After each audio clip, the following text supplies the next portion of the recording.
sa bawat araw, yung anak ko nakikipaglaban kay kamatayan. Paano mo maisip na ang isang nanay makatulog ka ba sa araw-araw na ganyan na lang ang nasa isip mo? Totoo silang naniniwala sa ideolohiyang sinasaksak nila sa bawat kabataan. Sana mismo yung anak nila sinali nila. Ngunit hindi po dahil alam nila na mapapahamak ang bawat i-recruit nila. Leader ng Kabataan Party List sa UP Los Baños, kasama mismo niya sa litrato yung kongresista ng Kabataan Party List. Paano ko naman sasabihin sa sarili ko na red tagging yun kung kakilala mismo nung kinatawan yung NPA na napatay?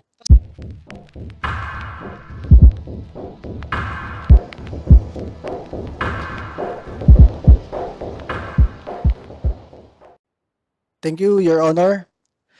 Siguro with that oath, I need to tell you that I am speaking not only as NYC chairman, but also as a former member of the League of Filipino Students and Kabataan Party List in UP Los Baños. So dahil sa aking experience po bilang dating miyembro ng League of Filipino Students at Kabataan Party List, kaya kong sabihin diretso sa inyo at sa kahit kaninong Pilipino at sa kahit kaninong kadebate ko sa mga makakaliwang grupo na wala naman talagang ibang nagre-recruit kundi yung mga dati kong grupo, yung mga grupo na yun ngayon. Ang nakakainis bilang ngayon, experience ko sa gobyerno bilang chairman ng National Youth Commission, sir, makikita ninyo na kapag kaharap nyo sila, sasabihin nila na hindi totoong sila nagre-recruit. Pero dahil nga na-experience ko mismo, meron na ako mismo mga kasamahan, kakilala, kabatch sa League of Filipino Students na patay na sa bundok. At nakikita ko mismo kung paano nararadicalize ang ating mga estudyante ngayon. In a general note, bakit ba natin pinag-aaral ang ating mga kabataan Pilipino? 'Di ba? Ba't ba tayo nagkakaroon ng mga students? Gusto ng mga magulang gumanda yung buhay ng kanilang mga anak, ng kanilang pamilya at makatulong sa ating bansa. Ito ay parte sa mandato ng National Youth Commission na ang pangalan Youth and Nation Building Act. Ang mga kabataan Pilipino, niyayayaan yung mag-aral at tumulong sa bansa para gumanda ang ating bansa. Ngayon, makikita ninyo sa ibang mga paaralan, nandun yung ibang kabataan, yayayain, ma-radicalize, ma-orient tungkol sa kaliwa. So, i-introduce mo dun sa bata yung pagiging extreme, yung mga ideology na magdadala dun sa bata sa kapahamakan. At pag nakita mo yung potensyal ng bata bilang isang radical na talaga, sinasama mo sa rally, paulit-ulit, pagsasalita laban sa gobyerno, mula sa pagiging radicalized sa extreme na ideas, magiging violent extremist, di ba? From extreme to violent extremist. At makakakyat sa bundok at magiging NPA. Ang hindi naman sinasabi sa ating mga kabataan, pag akyat mo doon, yung mga patungkol sa ideology ay mawawala na. Bakit? Nung hinikayat kang umakyat, ang dami niyong pinagsasabing pagbabago sa ating bansa. Gusto niyong tanggalin lahat ng pagkakamali sa ating bansa. Pero pagdating niyo sa bundok, in reality, ma-realize niyo na kaya nabubuhay ang mga kabataan doon, ang mga NPA doon, dahil nanununog sila ng cell site, nanununog ng mga truck, at mga kagamitan ng mga negosyante at ginagamit pagpapaunlad ng iba't ibang kanayunan at ng ating bansa. Doon sa parting yun, mawala na yung ideology. That is plain terrorism. And yung mga kabataan, hindi naman makababa. Nakakarinig tayo ng balita na yung mismong kababaihan na NPA, nagagahasa ng commander nila. Walang magsasalita para sa kanila. Hindi sila makakakuha ng hustisya sa mga ganong pangyayari. Hindi rin sila makasuko at makababa dahil natatakot sila dun sa mga kasamahan nila, baka patayin sila o patayin ng kanilang pamilya pagbaba. So bakit naaalarma ang National Youth Commission? Kasi po last week naglabas ng isang promotional video ang NPA para mag-recruit ng mga kabataan. Ngayon, with the permission of Your Honor, can you kindly play po the 1-minute video na pinapakalat nila sa buong bansa last week? Go ahead. Thank you, sir. Hindi po yan, yung isang video, yung nagre-recruit sila. Yeah, siguro while waiting, masabi ko rin na, ayan. Ayan, sige pa, pakiplay.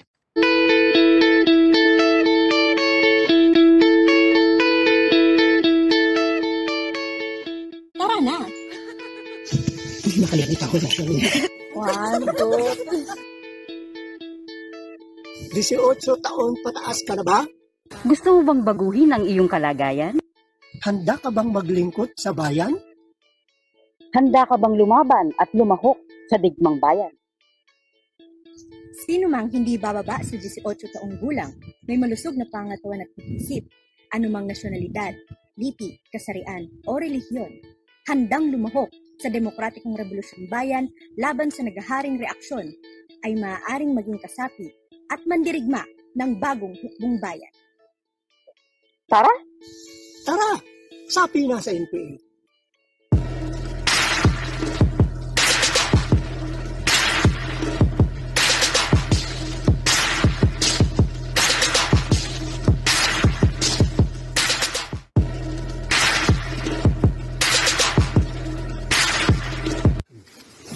Tara! Santa na sa NPA!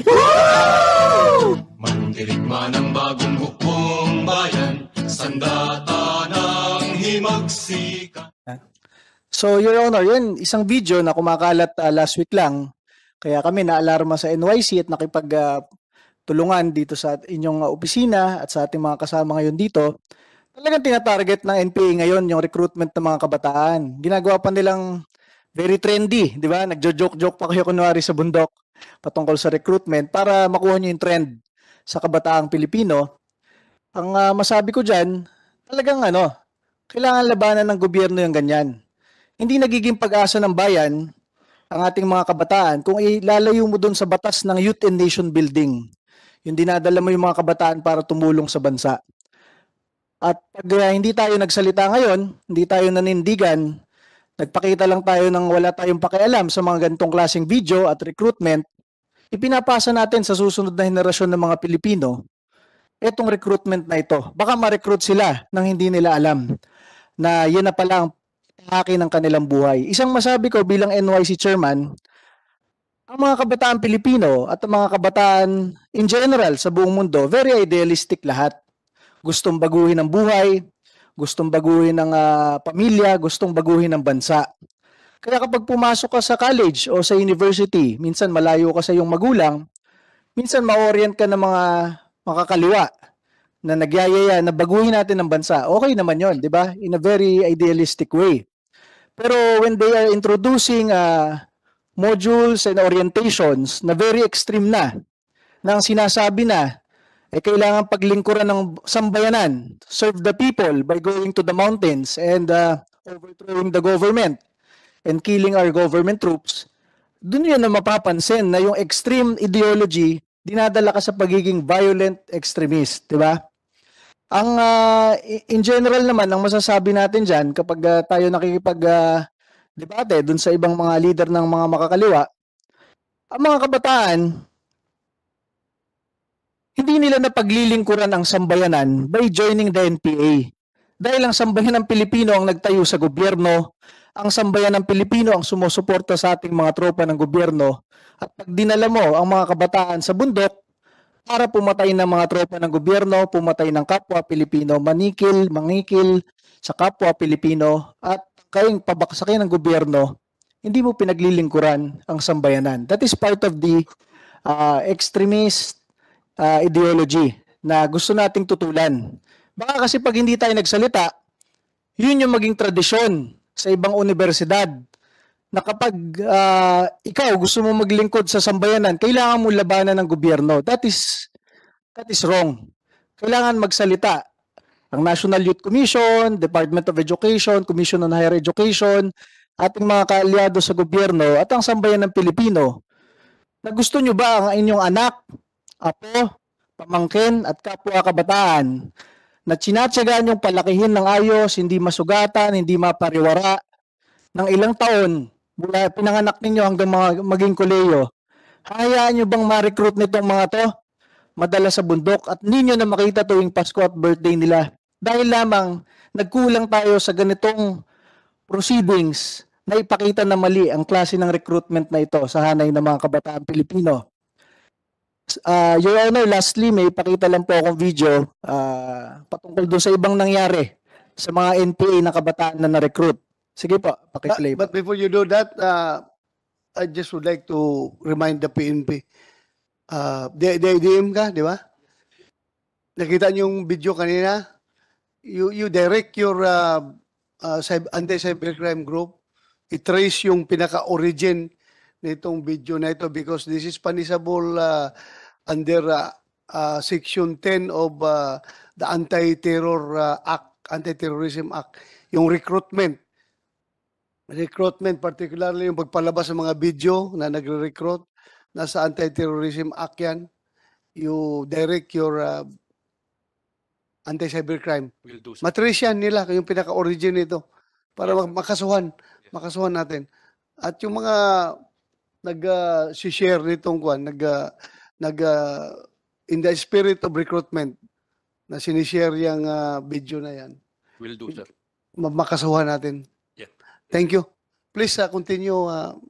Thank you, Your Honor. Yes, sir. Last video na po to. Pakita lang po natin. Video po galing Kongreso to, House of Representatives.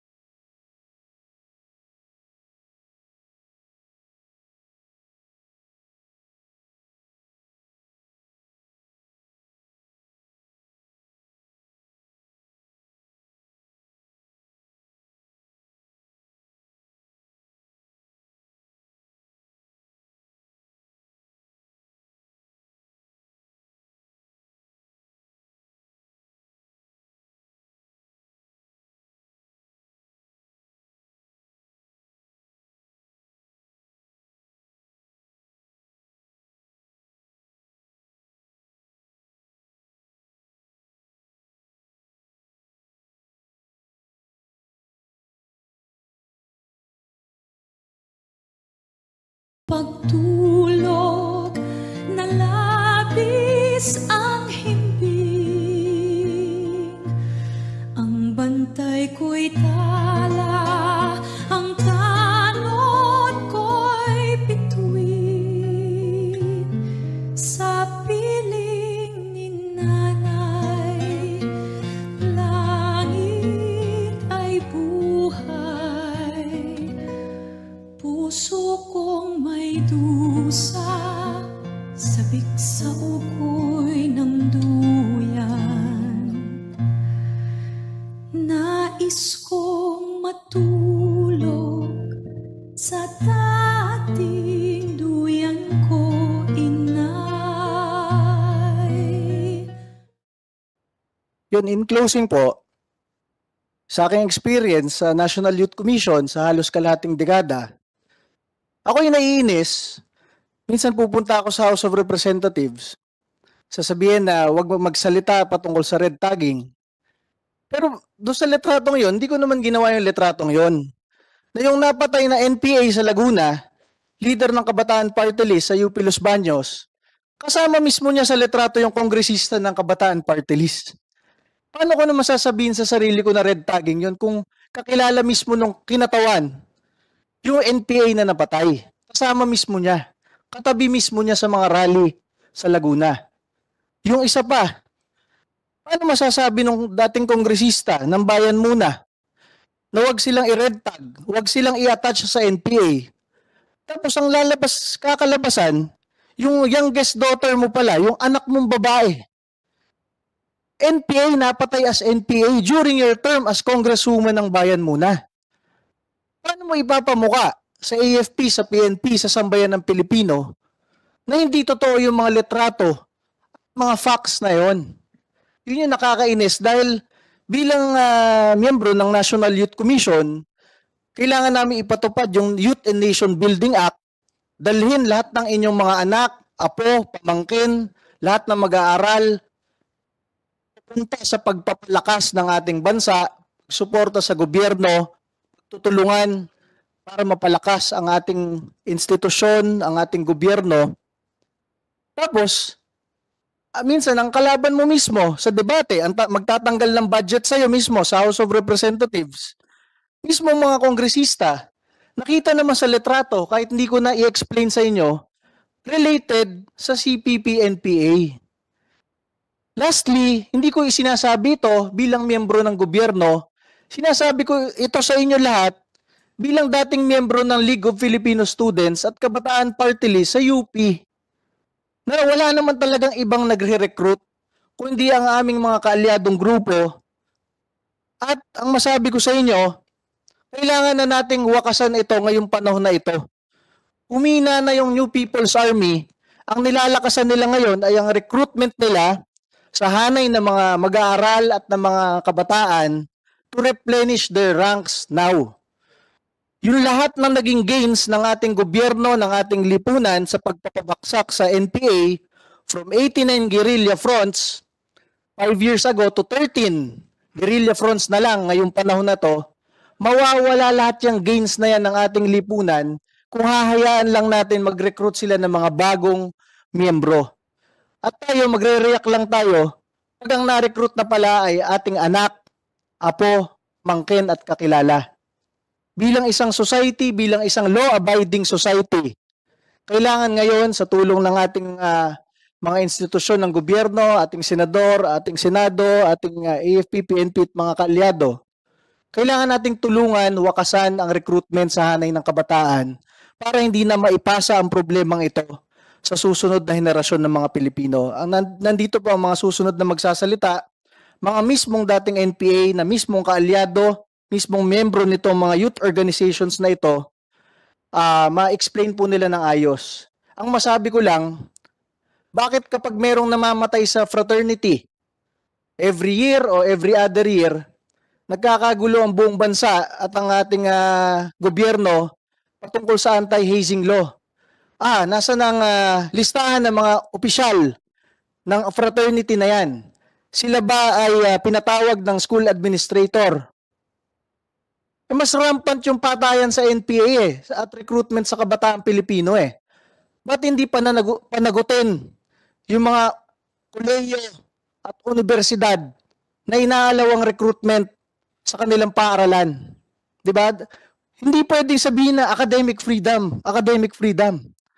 Being an NPA, being a terrorist, training the youth, recruiting the youth to become a violent extremist, that is not part of academic freedom. Pumapatay na ng kapwa Pilipino yung mga NPA Doon ang galing sa school nyo. Hinayaan nyo lang sa kaka-banner nyo ng academic freedom. Isang example ko, nung nag-aaral ako sa UP, sa blackboard mismo namin nakalagay, mabuhay ang bagong hukbong bayan. Wala naman makakomment. Siyempre, ba't ko kukomentan? Teacher namin yon, grade namin yon. Hindi rin magkaalaman kung sino naglalagay nun every twice a week do sa blackboard namin. Mabuhay ang bagong hukbong bayan. Pangalawa, yung aking asawa, si Congresswoman Cardema, nung kami ay nasa UP, bigla na lang nagka-field trip yung klase niya sa UP Diliman. Walang waiver, walang insurance, kahit yung tig 20 pesos na insurance, wala. Bigla na lang nagdatingan yung mga jeep, dinala sila sa Cavite. Ayun, nandun sila pinatulog sa picket lines. Tapos tinetext na lang ako na kinakabahan sila doon dahil nandun ang AFP at PNP. Talaga isinusubo ng ibang profesor yung mga estudyante pag pumunta sa ganung lugar. Pero pag nagkagulo, ang sisisihin na naman gobyerno. Yun ang kalakaran at ibang nangyayari sa ating bansa. Walang pakialam o yung mismong guro ang nagsasama at naghihikayat sa ating mga mag-aaral. Kaya nga po, sa tulong ng hearing na ito, dapat ma-realize natin kung sino mga dapat managot. Yung school administrator ba? Yung mga recruiter ba ng mga estudyante, kapwa estudyante? At kung ano bang dapat gawin natin ngayon bilang isang law-abiding society para matigil na ito at hindi na po maipasa ang recruitment papuntang NPA sa susunod na henerasyon ng mga kabataan Pilipino. Ang anak ko po na-recruit ng anak bayan sa edad na 16 years old. From PUP, siya po ay senior high. Same ng mga pattern recruitment ng mga nagsalita na former, ganun din po, former rebel, ganun din po ang nangyari sa anak ko. From mabait, mapagmahal na anak, nag-twist po siya nung nasali dyan sa organization na Anak Bayan at Gabriela Youth po. Nawawala-wala na, ginroom nila ang anak ko na magalit sa gobyerno. na huminto sa pag-aaral. Dahil sabi nila, narinig ko mismo sa anak ko na ayaw niya na mag-aral. Dahil papel lang daw po yung edukasyon. Mas mahalaga daw at mas maayos daw yung pinag-aaralan nila doon sa sinarihan niyang organisasyon. Hanggang sa nawawala December 2018, lagi pong nawawala ang mga kabataan dahil yan po ay anibersaryo ng CPP. Inakyat ang anak ko sa Davao, sa Mindanao po, bilang NPA. Nakipaglaban ako, hinanap ko siya. Wala po akong proof of life. Sinabi ko sa anak bayan na hindi na biro yung pagkawala ng anak ko. Kailangan ko ng malaman kung nasaan ang anak ko. Nagbigay sila ng sulat January 2019 na ayon sa sulat ng anak ko, mahirap man tanggapin na may anak kayo ng ganito. Ngunit ito na po ang paraan ko para pagsilbihan ang malawak na hanay ng masang api. Yun ang content ng sulat ng anak ko na napakahirap po talagang tanggapin na bunso po siya. Sure. Ang ginawa nito ng mga CPP, NPA sa aming pamilya. Napakasakit. Isang araw lang mawala yung anak mo, hindi mo na alam ang gagawin mo. Pero yung 5 magliliwag taon, hindi mo na kaya. Tuwing gabi, iiyak ka. Bagyo.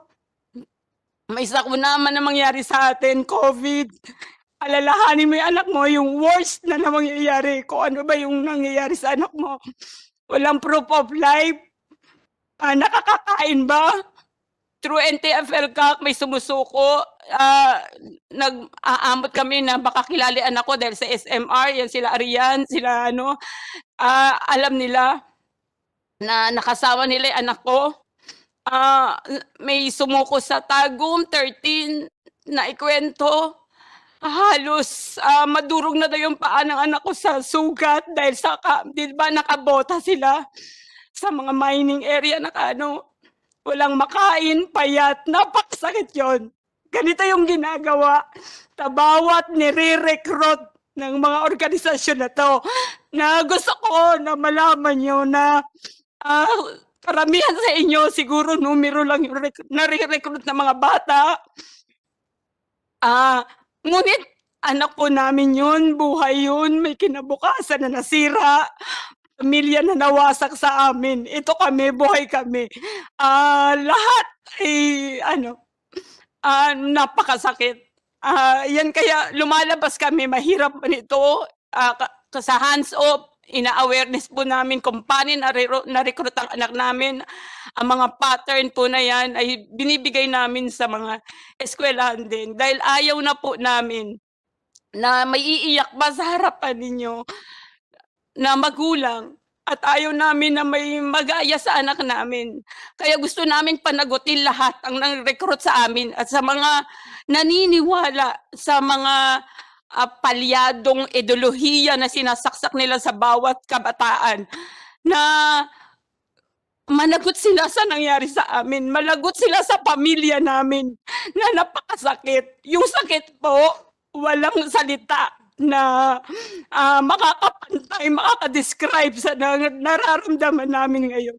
Kaya sana tulungan nyo kami na mabawi yung anak namin at salamat doon sa binaba ni Presidente Bongbong na amnesty sa mabalik loob program sa mga NPA. Sana kung naririnig to ng CPP, alam ko sana naririnig to ng mga anak namin, magbalik loob kayo. Nandito na may pangalawang pagkakataon, wala na pong saysay yung pakikipaglaban dyan. Walang totoong ginagamit lang kayo ng mga hunyangong makabayan na nagsusulong ng ganitong ideolohiya. Dahil kung totoo yung kanilang paniniwala, kung totoo silang naniniwala sa ideolohiyang sinasaksak nila sa bawat kabataan, sana mismo yung anak nila, sinali nila. Ngunit hindi po. Dahil alam nila na mapapahamak ang bawat ire-recruit nila. Yun lang. Good afternoon po. Good afternoon po sa lahat. Ako nga po pala si Mary Meriveles, isa din po sa mga mother sa Hands of Our Children. Yung anak ko po si Francis Earn Meriveles, 16 years old lang po nung pumasok sa PUP Santa Mesa. Katulad po ng mga ibang estudyante na matalino, matalento, masayahin, mapagmahal na anak at kapatid. Galing lang po kami sa mahirap na pamilya, kaya yung pagkapasok niya po sa university, unang hakbang po yun, na matupad niya yung pangarap niya. Ngunit hindi ko po akalain na doon mismo sa loob ng university, masira yung pangarap ng anak ko kasama yung pangarap ng buong pamilya. Yung unang naging achievement mo ni Franz sa PUP, naging writer po siya ng Catalyst. At hindi ko po akalain na ang pagiging writer niya sa Catalyst, yun ang magiging tulay para maging membro po siya ng Anak Bayan, Kabataan Party List, LFS. 3 months lang po, Mr. Chair. Sa 3 months na yun, naging full-time activist na po yung anak ko. Alam niyo po, yung pinakamasakit na 3 months na yun kasi doon mo nakikita yung pagbabago ng anak mo. Na alam mo yung bilang isang magulang na pinalaki mo sa 16 years, alam mong mabuti siyang bata kasi nag-graduate siya ng Salutatorian, Leadership Award, Journalism Award.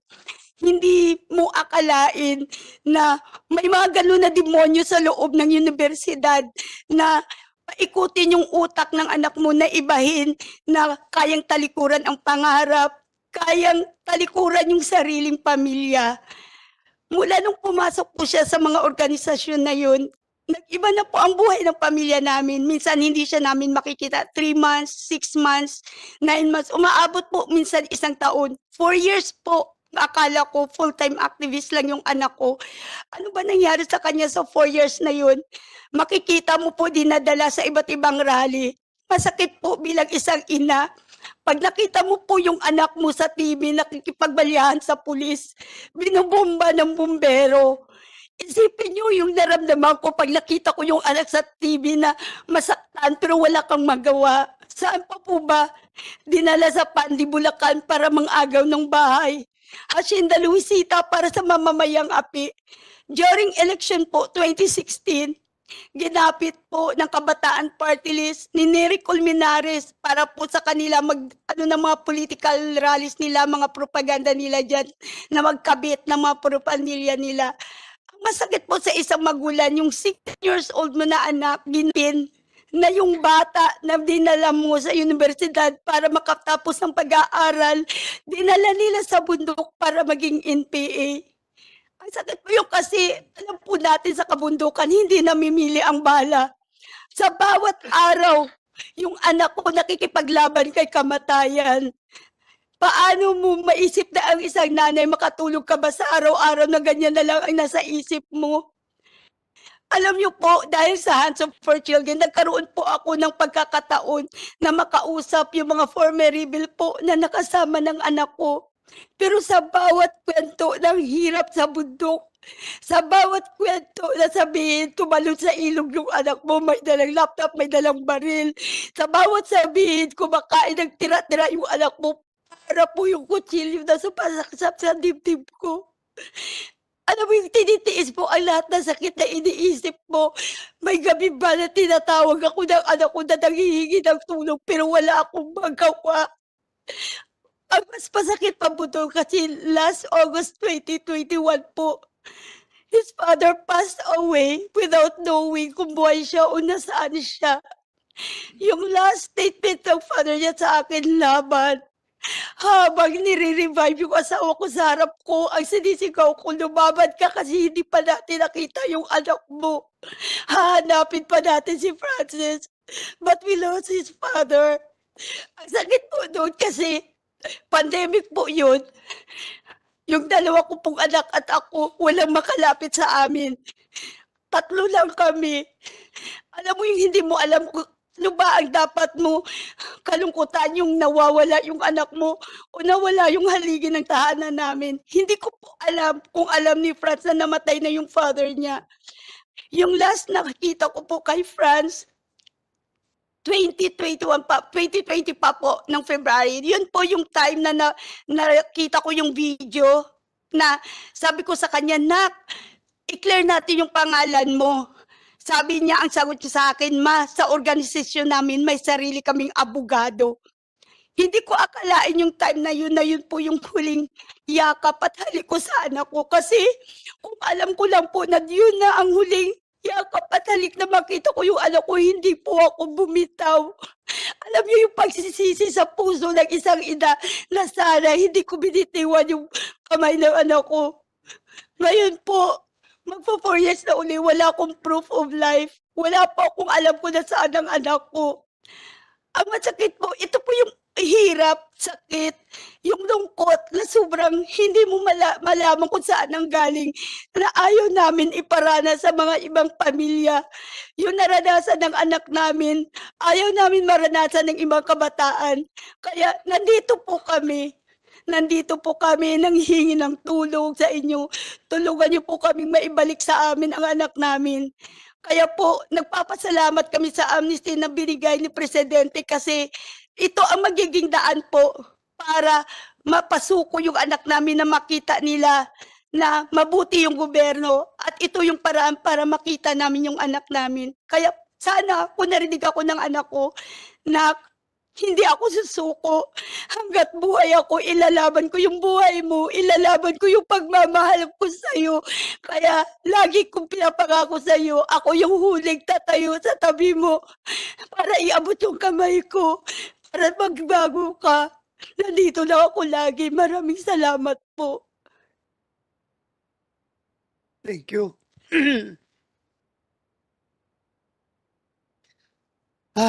Sana nakikinig si Francis ngayon kung makarating sa kanya yung mensahe ng kanyang ina. Napakahirap maging parent.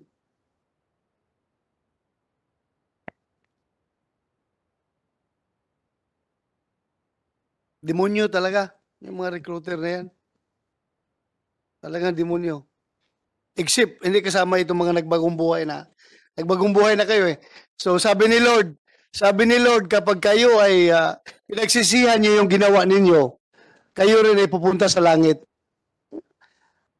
What we need is yung tanggapin yung kamalian na ginawa natin at magbagong buhay tayo. Wala yung pardon. Pardon na yung kasalanan ninyo. So sana, kawawa itong sa anak kaya ito, si Francis. Anong balita ninyo? Kayo, may alam kayo kung saan ito ngayon? Yung last na balita? Saan na monitor nyo? Wala? Sa Visayas? Yung last update, sir, wala na siya sa Eastern Visayas. May rumors, although unconfirmed pa, na intelligence na nailipat siya sa Southern Tagalog. Southern Tagalog? Yes, sir. Yung si Ern Mariveles. Kawawa naman itong bata na ito. Hindi, mas kawawa talaga ang parents. Ang hirap, di ba? Ang hirap sa parte ng parents, yung naramdaman mo yung sakit ng anak mo, yung dinadaanan. Parents kayo, maramdaman mo. But anyway, meron pa kaming session at 3 o'clock. Meron pa bang gusto magsalita? Para kung ano man, i-adjourn natin ito or i-suspend. Ko lang sa Anti-Terrorism Council. May we know kung meron na ba tayo nakasuhan ng mga recruiter based on the anti-terror law? Meron na ba tayo na kasuhan ng mga nag-recruit itong mga bata na ito? Sir, Mr. Chair, magandang hapon po. Ang Anti-Terrorism Council Project Management Center is actually the coordinating and project management arm of the ATC. One of the tasks given to us by the ATC is to conduct monitoring and evaluation of all terrorism and terrorism-related cases. So because of this, our monitoring, we establish our database. It's so unfortunate we observe, Mr. Chair, na until to date, walang nakakasuhan na recruitment. Now, we conducted several caravans in the field where this is one of the issues that we discuss. Ang issue is bakit walang nakakasuhan na recruiter. Although tama po kayo, they are demonyo, pero bakit wala nakakasuhan? Narinig natin yung mga paliwanag ng mga resource person. It appears now na it's premature to charge them for recruitment kasi nga meron tayong process of radicalization. Ang recruitment is nangyayari after ng radicalization. So gumawa kami ng senaryo sa baba kung paano namin makakasuhan yung recruitment. Ang senaryong naisip namin is makakasuhan lang ang recruitment kung yung na-recruit mismo is nagbalik loob at this time magre-reveal ng nangyari. Kasi kung kare-recruit niya, definitely i-deny niya yan. So it's very hard to prosecute recruitment sa bago. So ang senaryo lang na pwedeng makasuhan sa recruitment, tulad ng sinabi nga namin, kung nagbalik loob ito at mag-reveal. Ngayon, that is the time where we can charge for recruitment, meaning may possibilities na nakagawa na ng terroristic activities yan bago mo mag-commit. Kaya sabi nga namin, paano natin this time makakasuhan beside recruitment is medyo napaka-secretive. Whereas radicalization is napaka-rampant. Pumapasok nga sa mga rooms, sa mga public places, radicalization. But it so happened, Mr. Chair, probably, baka na-mislook ng framers ng ATA na hindi na isama ang radicalizations as a form of recruitment. So, Mr. Chair. in that, with that, I hope you can give us a proposal para Yes. i-amend natin Yes, yung ATA. Actually, Mr. Chair, during our Carabas, nano nga namin, lahat pinapag-aralan namin. There was even a survey conducted in different countries, conducted by different Department of Education, wherein nag-conduct silang survey sa mga bata. Ang tanong is very basic. Children, what do you want to be when you grow old? So ang iniisip nila sa survey, ang sasagot ng mga bata is we want to be a teacher. But to their surprise, ang nangyari is sabi nila, we want to be soldier or a policeman. Ang tanong, why? Because we wanted to bear arms, maghawak ng armas para ipagtatanggol namin ng bayan. So habang lumalaki yan, ang utak ng bata is maging sundalo at magiging maghahawak ng armas. Kung may radicalization punta sa kabila, ang utak ng tao is maghawak ng armas. Kung hindi mapiprevent ang radicalization, Mr. Chair, magiging NPA yung mga yan. That is why, on our part, Mr. Chair, if we can recommend possibly amendment of the provision, especially on radicalization. Kasi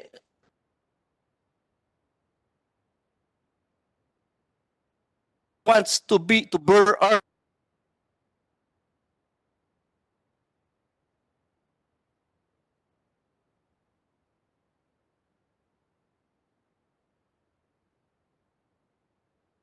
Bata, what do you want when you grow up? I want to become a soldier.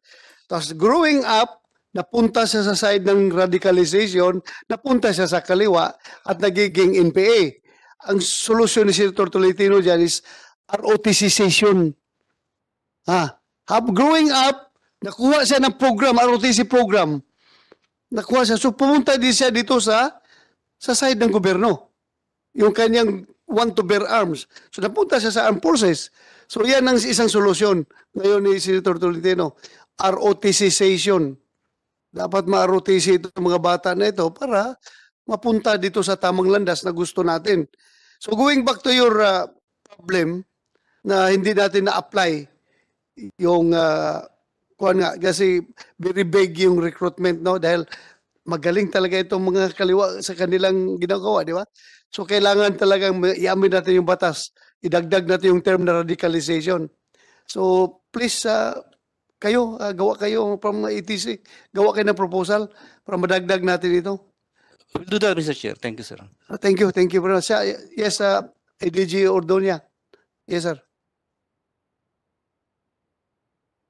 Let's just Sir make it Chair, short, ha? magandang hapon sa Yeah, go ahead. ating lahat.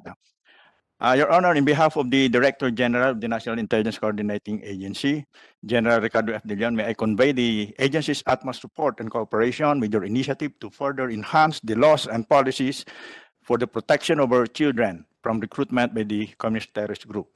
And the agency is also one with the And the agency also one with the desire of the great majority of Filipinos to attain a sustainable and inclusive peace para naman tuloy-tuloy na talaga ang pag-unlad ng ating bayan. Mr. Chair, sana sa inyong mga isusulong ng mga batas o isusulong na pag-amenda sa mga batas at ipapanukalang mga batas, isali po ninyo yung proactive measure na massive information and education campaign sa lahat ng ating mga educational institutions. Kasi sa nakikita po natin kung sa mga andito, more than 90% ng kanilang gawain ay propaganda, arouse, organize, mobilize. So ang tanging paraan dyan, Mr. Chen, hindi naman natin pwedeng batutahin yung mga bata na buhusan ng mga, ang nakikita po nating magandang mainam na pang-address dyan is massive information and education. Sana ma-institutionalize po ito, Mr. Chair. Thank you for that. Actually, talaga kulang tayo sa propaganda. Sila ang malakas sa propaganda, tayo medyo relaxing tayo pagdating sa propaganda. So with that, mag-start yung session namin. I would like to thank you, everyone, kayong lahat, for your courage na hindi kayo takot na risbakan ng inyong mga dating kasamahan. Anyway, ready naman kayo. Huwag kayong matakot. Andito yung gobyerno para magdepensa sa inyo.